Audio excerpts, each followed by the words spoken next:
So the Revolutionary War was kind of at a stalemate in the north.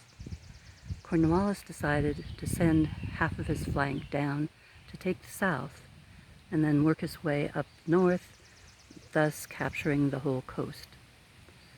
Major Ferguson, with trained loyalists, Americans loyal to the crown, and had about 1,000 men.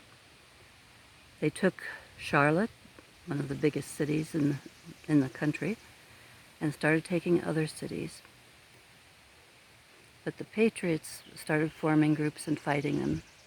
They were usually outmanned, but they fought, and when it was clear they couldn't fight, some of them went home for harvest and to gather more men.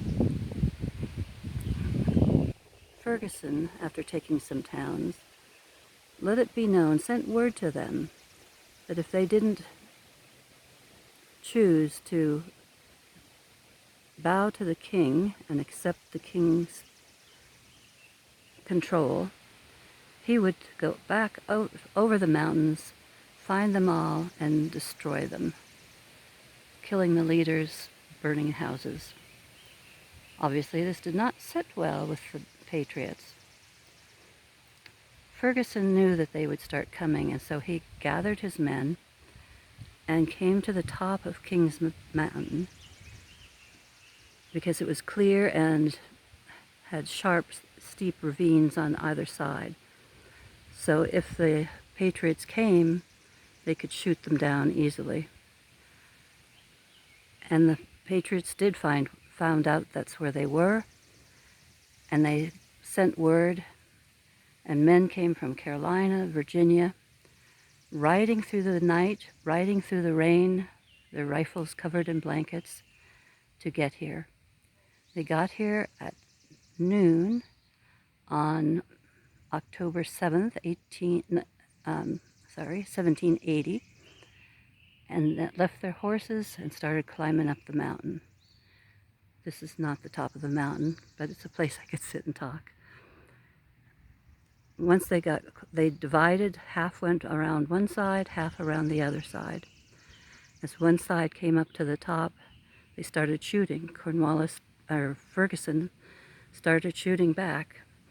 But the Americans slowly, because they could hide behind trees and they had buckskins on, and they knew how to fight guerrilla style instead of the lining up military style that the British did, they made it to the top and they started driving Ferguson back. But driving him back drove him to the other half of the Patriots coming to the other side.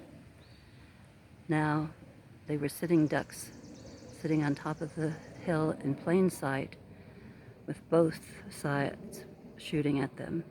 Ferguson was killed, and the whole left flank of Cornwallis's army was destroyed.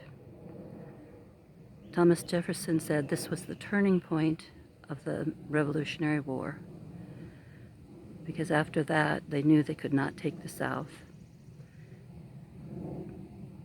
And instead, they now had a strong, patriotic army ready to keep fighting and to fight their way back up to the north.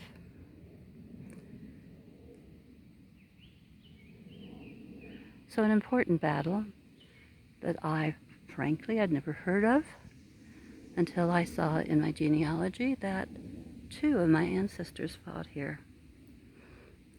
Their names are not listed because they were just not even privates. It wasn't a real army.